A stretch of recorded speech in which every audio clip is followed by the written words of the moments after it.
On today's show, we break down game 1 of 82. We break down the goal song, and we'll be joined by former Maple Leaf Frankie Corrado to do all of that. That's what's coming up on today's edition of the Locked On Leafs podcast, part of Locked On Podcast Network. It's your team every day. You're Locked On Maple Leafs, your daily podcast on the Toronto Maple Leafs, part of the Locked On Podcast Network. Your team every day.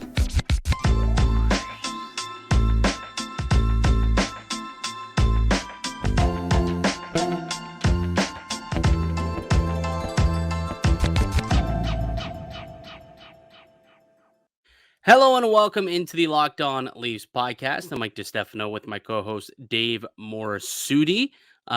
Today's show is brought to you by FanDuel.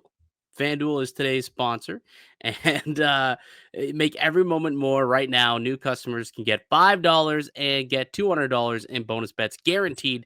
Visit FanDuel.com/lockedon to get started. Would have been helpful if I had that little ad read blurb ready to go by the time we went live here, but we got it in nonetheless. A little bit of a sloppy start. That's exactly what happened with the Maple Leafs. So hey, we're on brand, if anything, Dave. I was gonna say you had whatever. I pulled the TJ Brody. I fumbled the puck early. I pulled the TJ Brody. You had the yips. You needed some. You need some of that, Michael. What do they call it? The Mike Special drink. Michael's special drink. Yeah. The Space Jam. Yeah, secret exactly. stuff. Was it secret stuff? You need that yeah. stuff. Yeah, the secret stuff. That's right. Well, it was an interesting one last night, man. But game 1 of 82 in the books. It was a roller coaster. That was the word that was kind of floating around about last night's game, and it certainly was. They found themselves in a 2-goal deficit early. They climbed out of it and then ended up in another 2-goal deficit, only to see Auston Matthews put the team on his back and carry them to overtime, where Mitch Marner ends up getting it done in a shootout nonetheless. So it was a fun game. It was an interesting one. And we're going to be joined by Frank Corrado to break it all down. So without further ado, let's bring him in. It's Frank Corrado, former Toronto Maple Leaf, former NHLer, and current analyst with TSN. Joining us now on the podcast is my very good friend. It's Frank Corrado, former NHLer, former Toronto Maple Leaf, and current hockey analyst with TSN. What's going on, Frank? Not much. First game is in the books, so I don't know if we're overreacting or underreacting to things today, but yeah, it was a good first night for all the Canadian teams. Well, not a good first night for all the Canadian teams, but a good first night for us watching the games of all the Canadian teams. We'll put it that way. I would think Connor McDavid and everyone else on that Edmonton roster probably wouldn't agree with that statement. He was a little extra ornery after the game last night. Yeah, which is understandable after you lose 8-1 to the Vancouver Canucks. But the Maple Leafs didn't take an 8-1 L. They got a 6-5 win. And I believe the term that was being thrown around there was roller coaster. And that's exactly what that game was. I mean, we're talking about a team that went down 2-0 early, rallied all the way back to take the lead, only to give it back up and come back and tie the game and win this thing in a shootout. What did you make of the Leafs' performance in game 1 of 82 last night? Yeah, I think roller coaster is a very fitting term for what that game was. And, it just had the feel of the first game of the season where certain things aren't ironed out yet. There's some sloppy play. And, the Tapman and I were talking last night after the game with Ralphie. And if you remember last year, there was all these different momentum swings and teams, erasing deficits early on in the season. It felt like in the NHL, no one could hold the lead last year. And now through night 1 of the NHL season and night 2, we're seeing that already. And we saw it in last night's game. And I think it's just to be expected with the amount of firepower that's available to all these teams. Even the bad teams have guys that can put the puck in the back of the net. They have skilled players. It just seems like early on in the season when things aren't really ironed out and maybe your defensive structure isn't as tight as you'd like it. Maybe you don't really have a plan as far as exiting the zone and you're second guessing a little bit and things aren't as instinctual. It allows for it allows there to be these kind of momentum swings in the games. And, when you have the amount of offensive weapons the Leafs do have, it's reassuring knowing you're in a game like that and you can kind of outscore whatever problems that you do have, whether it's on the power play, which the Leafs get 2 big power play goals last night from Matthews and Nylander. And, later in the game when they pull the goaltender to tie things up. And yeah, you always look to your big dogs to get it done. And regardless of how sloppy the game was leading up to that point, you find a way to get your big players in positions where they can break through. And sure enough, Auston Matthews leads the way in that regard. Yeah, and shades of vintage Matthews. I mean, you were in the building for the 4-goal performance to kick off his career. Has a hat trick last night, and for a moment there was a time in overtime I thought we were about to see another 4-goal game, Yeah. but I guess he only had to stop short at 3. I heard John Tavares joking after the game, saying, "Yeah, it wasn't his best opening night performance, but it was quite the performance from Matthews to really set the tone and get the comeback rolling." I mean, how encouraging is it for the Leafs to get that guy going early on in the season after a couple of years where he's been a little bit slow to start?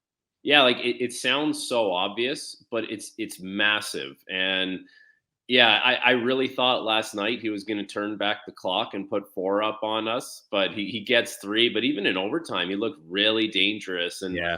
there's a few takeaways from watching Matthews play early on in the season here. For one, the skating just looks a little stronger. Like it looks like he's able to kind of get through checks a little bit more.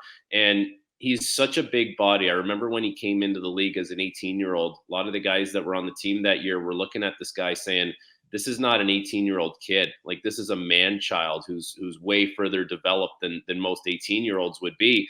And, last year at times, I know he had to battle the wrist. I know he had to battle the back, and he played through a lot of that stuff. And you could tell at times he didn't really welcome the contact. He didn't shy away from it. He's not that kind of guy that's going to shy away from it. But it seemed like last night he was playing through checks. He was getting through guys' arms.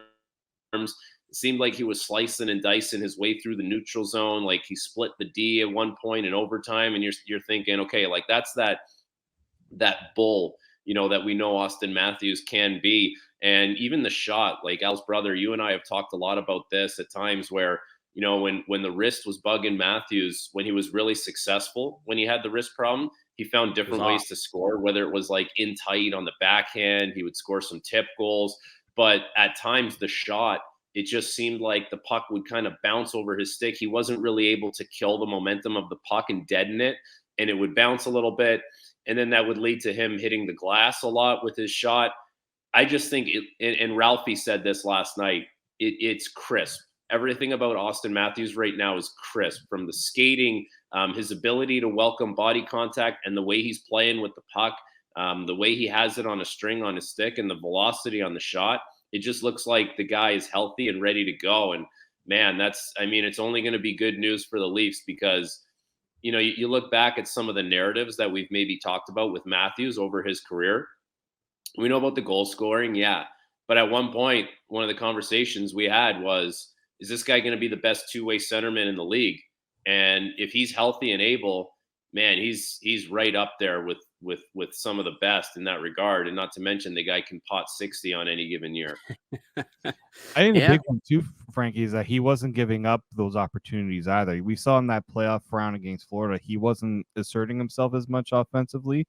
I felt like last night he was determined to get those opportunities. I agree. And you know what? Like that's the thing about a guy who's going to lead the charge that way. It's almost like we talk about the word ownership a lot. Like there's got to be some players lower in the lineup that give you a little ownership, but I think the leaders also need to realize that, at times they can put the team on their back and say, listen, I'm not deferring to anyone else. If it's a 2-on-1 situation, I may look to pass to make the goalie think that I'm going there, but I'm not deferring to anyone, right? Like it's my show here, and I'm gonna, have an opportunity at the net every chance I possibly get.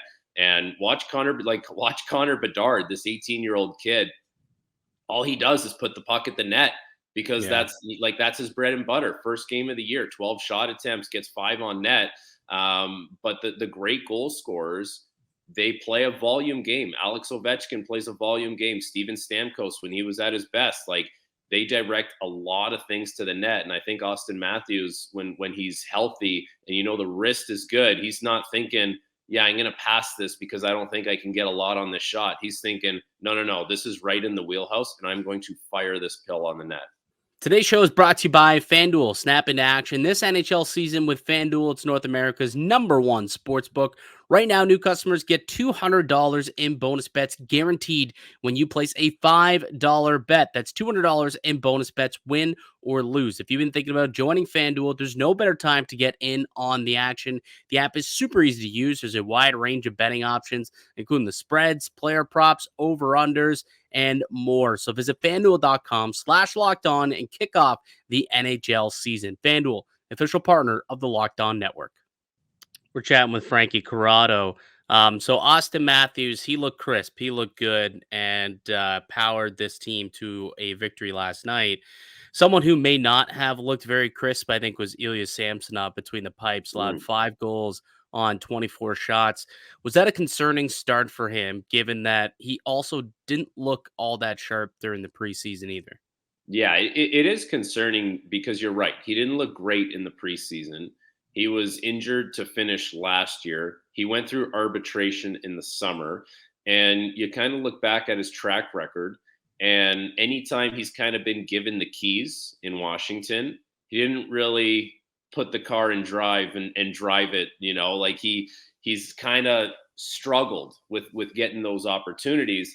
And coming into this season, compared to last year, where we knew it was going to be a 1A, 1B between him and Matt Murray. And, he wasn't essentially the starter to start that year. He's been given the keys this year. And I know Joseph Woll is a good young goaltender, but if Samsonov, I think there's expectations there that he's going to be the guy. It is a little concerning. And we might get an opportunity to see Joseph Woll kind of take the ball and run with it sooner rather than later if it's going to continue that way. But with that being said, we do need to caution that a little bit. It's early in the season. It's one game. You look back at last year, and he was really, really good, especially at home. As you know, Al's brother, he was really good in high-danger situations. He was the best goalie in the league as far as facing high-danger chances. So you have to kind of keep that in mind and know that there's a good goaltender in there. There's a guy who can give you a chance to win games on any given night. But you look at, if you're the Leafs brass and you're looking at things now, you start to go, okay, wasn't a great preseason, wasn't a great night one. Maybe we get an opportunity to get Joseph Woll in there sooner rather than later. But it just, I'm not trying to defend him, but it was a weird game for a goalie. He gets the breakaway early on. There's a tip goal. The Liljegren one where he flubs the pass, and there's another, that's another partial breakaway. It's like a backdoor goal. And, in the second period, the guy only had 2 shots. He only had 2 shots. He only had to make 1 save. He's 500 save percentage in the second period. It's easy for him to go to sleep. I guess the one redeeming thing would be that in overtime, he made a couple saves in the shootout. Yeah. He made the saves he needed to make in the shootout, and your team wins the game. But it wasn't a warm and fuzzy feeling watching him in the net last night. Yeah, it was funny. I was thinking to myself, how different would this Sheldon Keefe press conference be if they would have lost that game, right? They won the game, they got the 2 points, so I guess they don't got to harp on it. And you're right. I mean, it was a weird game. You look at every single one of the goals, it was either off of a defensive breakdown, an odd man rush, or it took a deflection. So he wasn't really beat cleanly. There was no terrible goals that were given up. It was just kind of a weird night. But anytime you do give up 5 on home ice, it is a little uncharacteristic. You don't love to see that. Dave, I know that you wanted to ask Frankie a question about the blue line and the defensive structure last night anyway. Yeah, it felt like, obviously minus the breakaway one, it felt like the Leafs had a struggle with transition, the Habs transition, which is always kind of the Habs bread and butter. But I looked at I think it was the second goal of the first Newhook goal where it was obviously the 2-on-1 and Tavares just couldn't get to Newhook in time. It just felt like that's something the Leafs are going to have to work on throughout this year. Yeah, you know what? Watching them break the puck out of their own zone last night, the word I would use to describe it was slow. It felt like things were just a little slow developing. When the Leafs are at their best, it's organized And because it's organized, it's not frantic, but things move a little faster. The puck gets up the ice a little bit faster. Last night, it just felt like it was a little choppy going from the D zone and through the neutral zone. And, there's one play that kind of comes to mind for me last night. And so the Leafs are in the defensive zone. Tavares is down low as the centerman. He sends this really long stretch pass all the way up the ice to the far blue line, right on the tape of Nylander. And I turn to Taddy and I go, that's why Nylander's a winger right there, because he has because he has the presence of mind to realize that things are a little choppy. They're not breaking out in crisp 5-man units. So what do? You stretch the zone out a little bit and you get it in. And next thing you know, it was one pass, 2 seconds later, you're playing in the offensive zone. And so one, that tells me Willie's a winger, good understanding of the game and a little bit of like offensive smarts. But adapting to things. And yeah, I would say this about the Leafs and their D zone last night. Time's a little bit sloppy, and this is to be expected early on in the season. Just the instincts of knowing what our exit plan is when you're under duress, right? Like it's not always going to be smooth and easy to get out of your zone. So what do you do when you're under pressure? Like, where's our default play? And our guys following that up all the way up the ice. That's not quite there yet. That will get there. It's something they're going to practice a lot as the season goes on. But that was one of my bigger takeaways as far as the D zone. And then the other thing, the Newhook goal where he tips it in, like box outs in front of the net and tying up sticks are such a big thing in today's day and age in the NHL. Like, I'm watching guys try and block the shot, and the forwards got to try and block the shot for sure. If you're the defenseman in front of the net, you can't be playing goalie. Like, you got to try and cross-check someone, get them out of the way. If not, you got to lift their stick so that their blade is touching the ceiling, and that didn't happen. So it's those little details that will get ironed out as the season goes out in their own zone. Are you surprised that this was the opening night blue line that Brad Treliving came into the season with? Like, when he first got here, there was a lot of discussion about how he's going to completely make over that blue line. And you look at what he did in Calgary, there's a lot of hulks out there, some big dudes who played out west. Didn't really do a whole lot. Brought in John Klingberg, obviously, but in terms of finding, some big rugged defensemen, that didn't really happen. Did that surprise you? Well, I would look at it this way. It didn't surprise me because we knew the cap crunch that the Leafs were going to be in. And those kinds of players right now, Al's brother, as you know, are being paid a premium. Guys like Eric Branson are getting $4 million a year. Luke Schen's getting $2.75, the same as Ilya Labushkin. Radko Gudas getting $4 million a year with term attached to it. Yeah. So if you looked at the priorities on the Leafs blue line, the first priority for sure was going to be have a big, rugged, robust defenseman, maybe two of them if you possibly could. The second priority was going to be, can we find a little more offense from the Leafs blue line? Because if you're not going to bring in the big hulking guy, I don't think you're just going to bring in just a guy, like the jack of all, master of none guy. You might as well bring in someone who's going to give you a little more scoring punch from the blue line. And that paid off last night with John Klingberg. He keeps that puck in, on the backhand, deadens the puck right at the blue line. Next thing you know, puck's in the back of the net.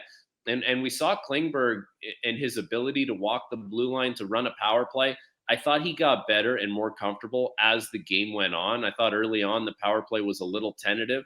As we got into the second period there, the Leafs started scoring a couple power play goals. You could see him get comfortable in his game. He makes a nice long stretch pass to Noah Gregor, who's coming off the bench to score the first goal of the game. So I'm not surprised, Al's brother, because you just kind of go second priority.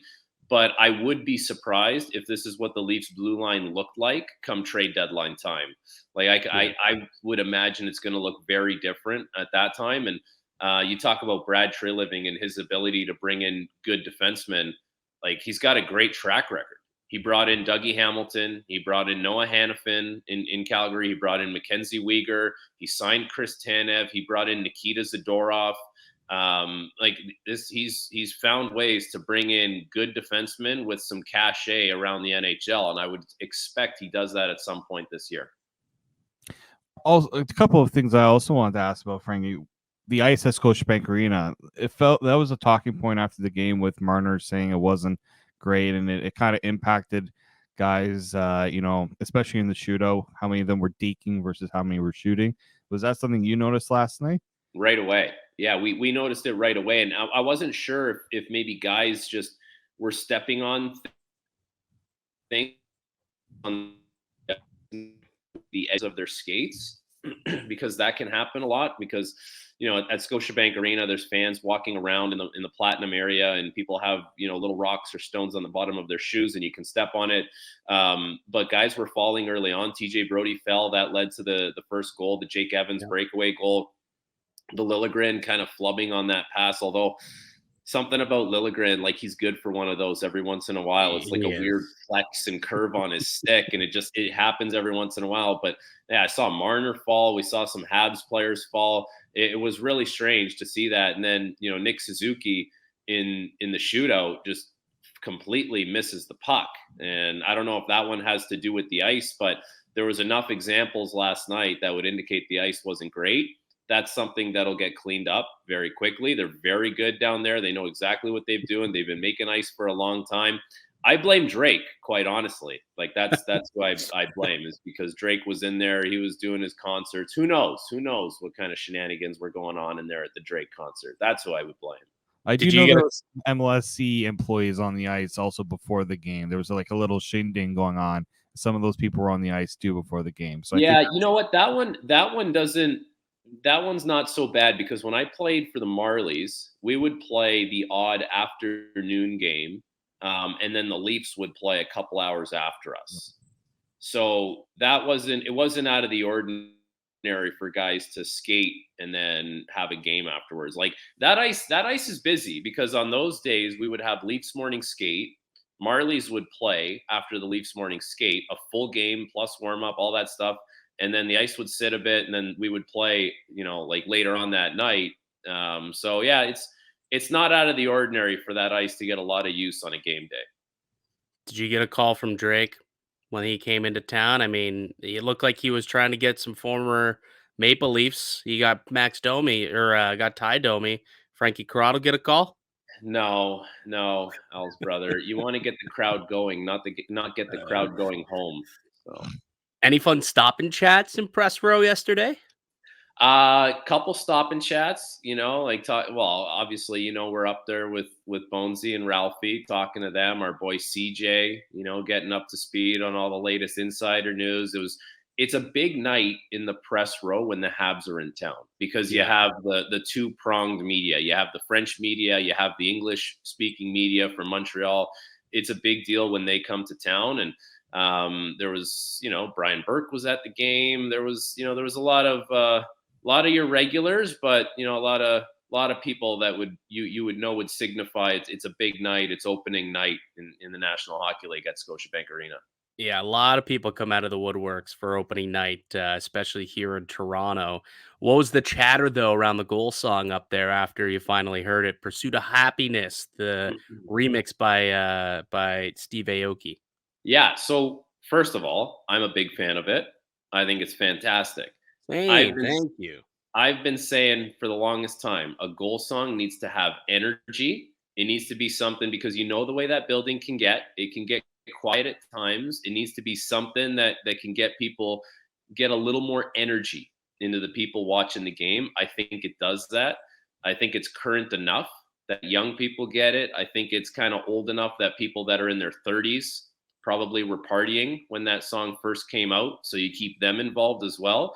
And the old people, listen, we love you guys, but some of your suggestions. You had Hall & Oates for 5 years. Yeah, you had Hall & Oates. Like some of the suggestions, it's like bring AC/DC, bring this. I'm like, guys, it's 2023. I love AC/DC, but we need something with a little more energy. So I like it. A lot of the people in press row seem to like it. So it sounds like they're going to do a couple different goal songs this year for some different games. So I'm looking forward to that as well. But I think they hit it out of the park.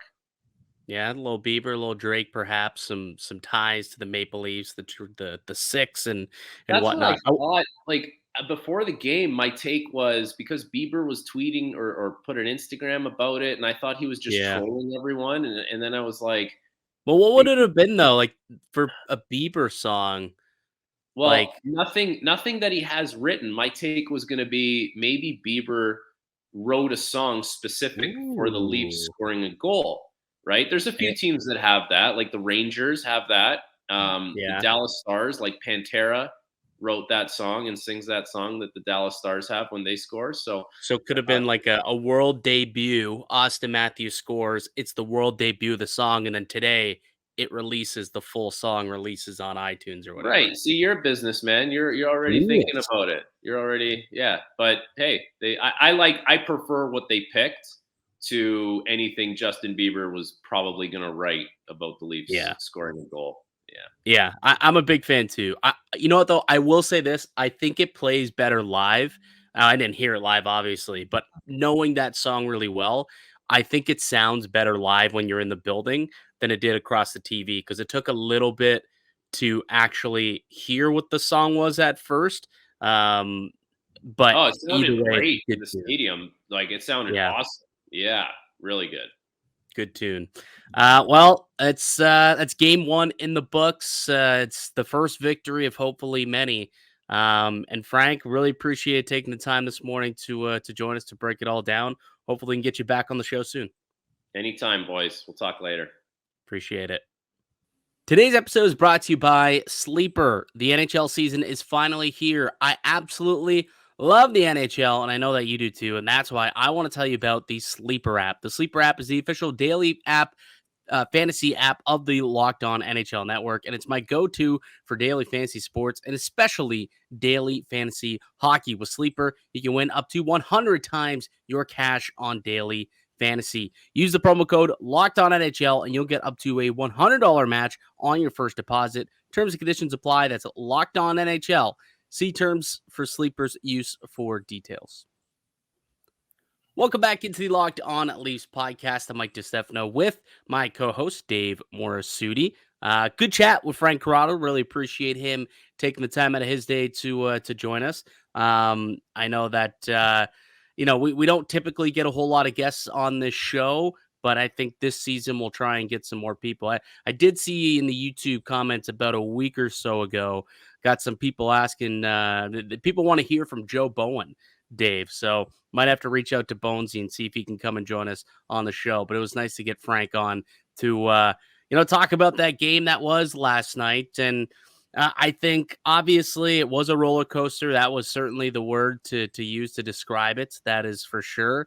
But before we get to our 3 stars of the game, we were talking about the goal song because, yeah, we could talk about the game all we want, but a big topic of conversation about last night was the choice of the goal song.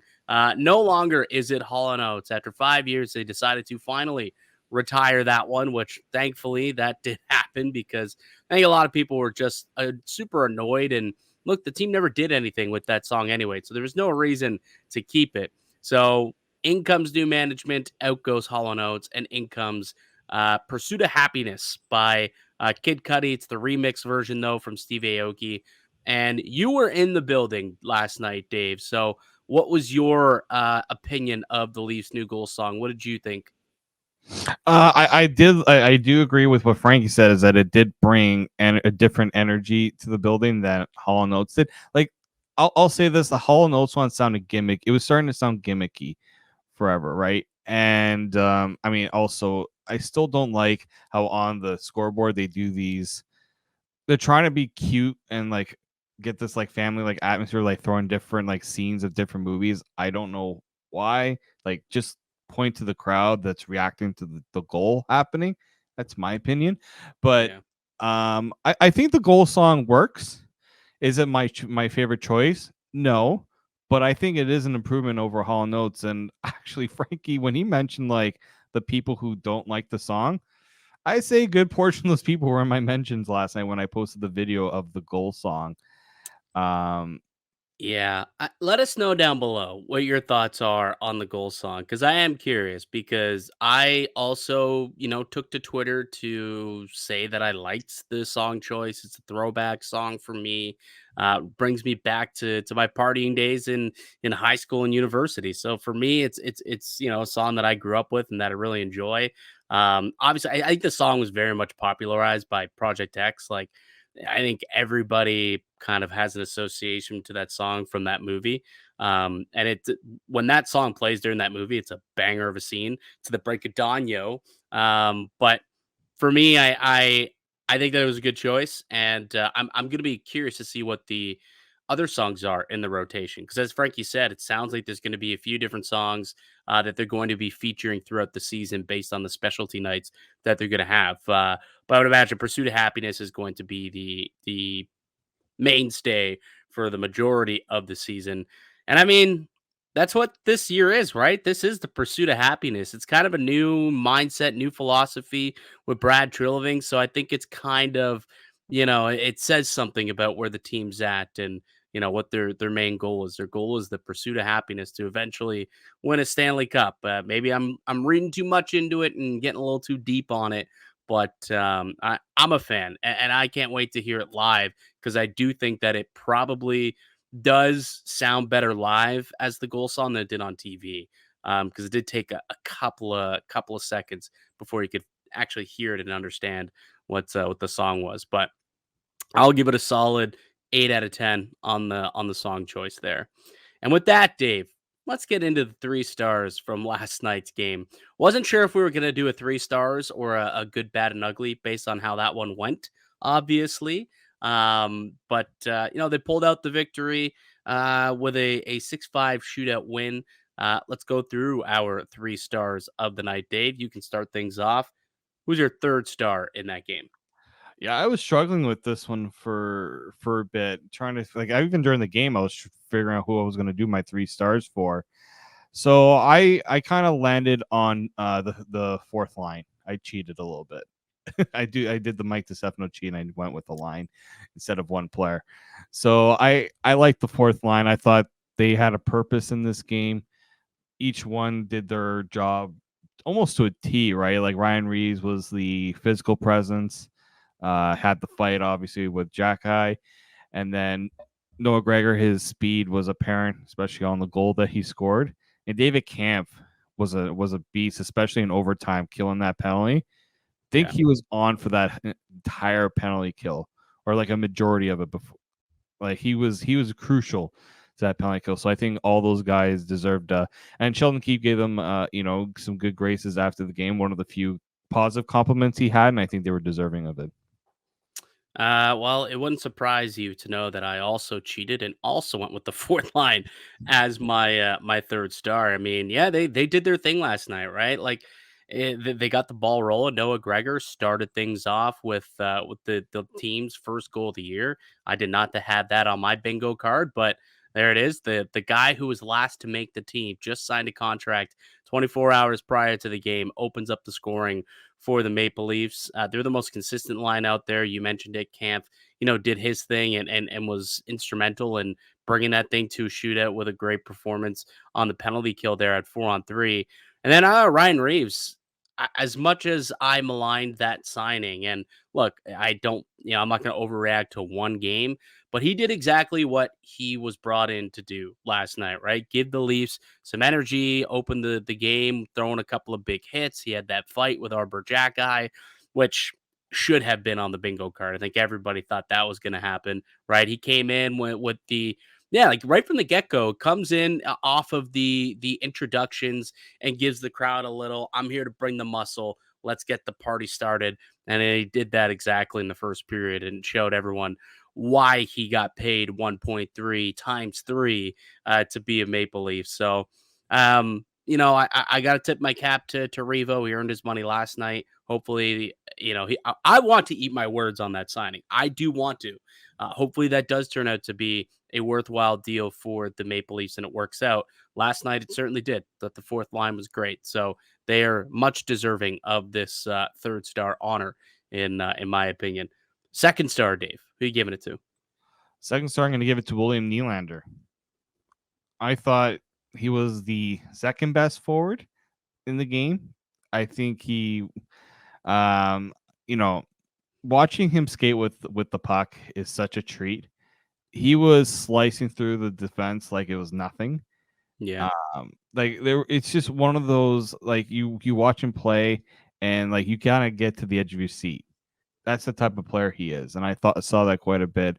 The goal he scored, just world-class shot on the power play. I think he's gonna enjoy some opportunities on the left side there with Matthews on the right. But yeah, I thought I liked a lot of his game. Probably a good reason why you'd want to keep a William Nylander around. Looked like a guy Yeah. to stick around.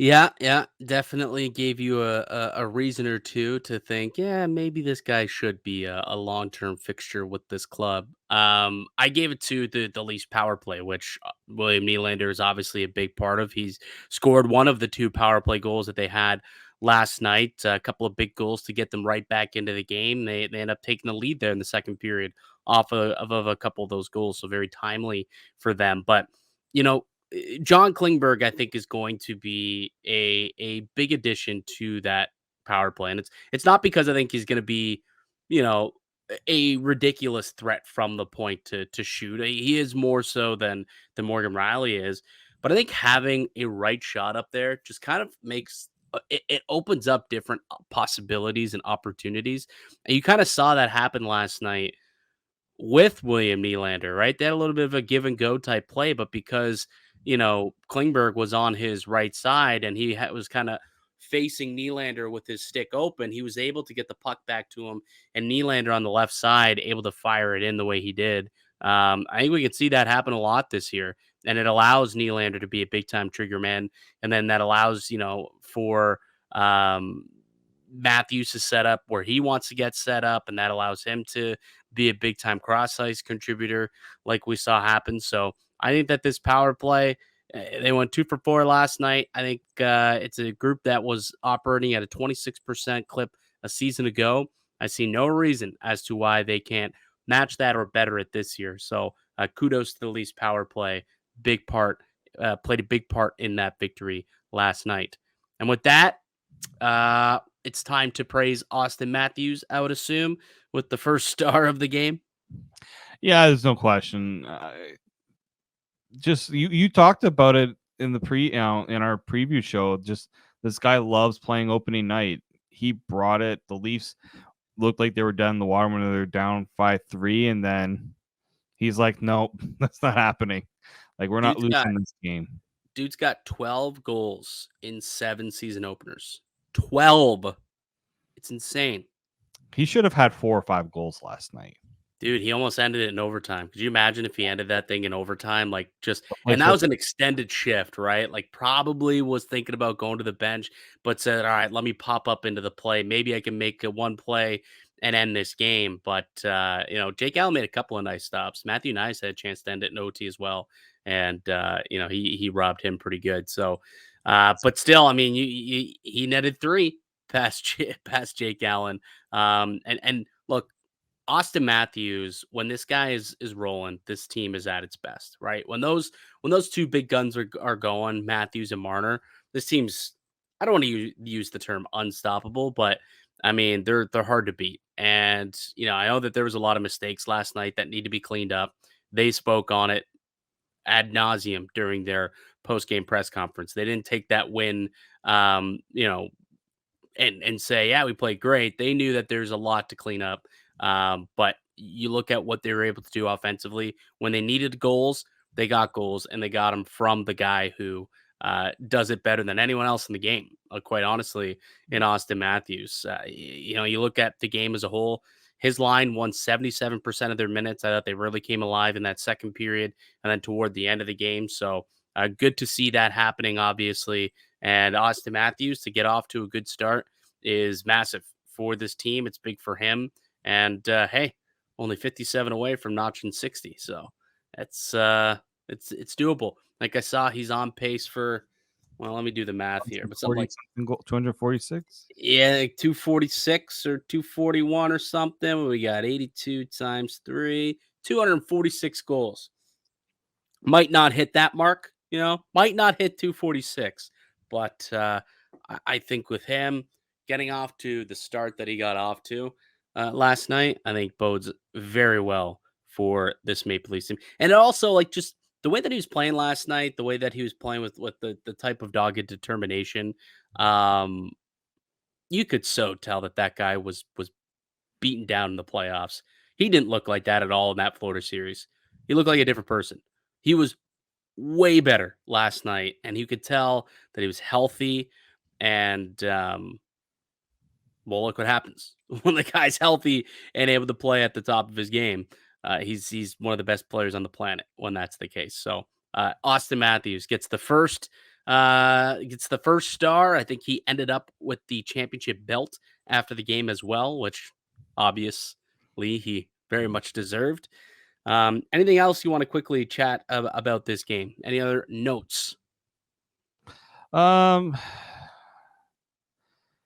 Let's maybe, looking at like the mistakes. Like, I think right now, if you're looking at what's going on with this Leafs and like what I didn't like from the game, it was that Montreal wasn't imposing their will on the Leafs. It was more so the other way around. Like the Leafs were giving the Habs those opportunities. So I think that's something they're gonna have to fix going forward. Yeah, I mean, Montreal had 2 shots in the second period. Like, there was a stretch there where they were pretty much neck and neck in the shot department, and then Toronto just completely took things back into their hands in that second period, and it continued on throughout the game. So, yeah, were the shots there? So after the first period, well, let me blow this up. After the first period, it was 11-10, and then 16-2 were the shots on goal in the second, and 13-9 were the shots on goal in the third period. So, yeah, 29-11 were the shots on goal, or I guess 32-13 were the shots on goal for the rest of the game after the first. And yeah, Toronto definitely controlled play. Couple of key mistakes that were made, and that also, I do want to get your opinion quickly before we leave on like Samsonov's game. I saw a lot of people out there saying, "Oh no, not great. Samsonov give up 5 goals. It's terrible." And even after the game, he was thinking to himself, "I just want to forget about this one.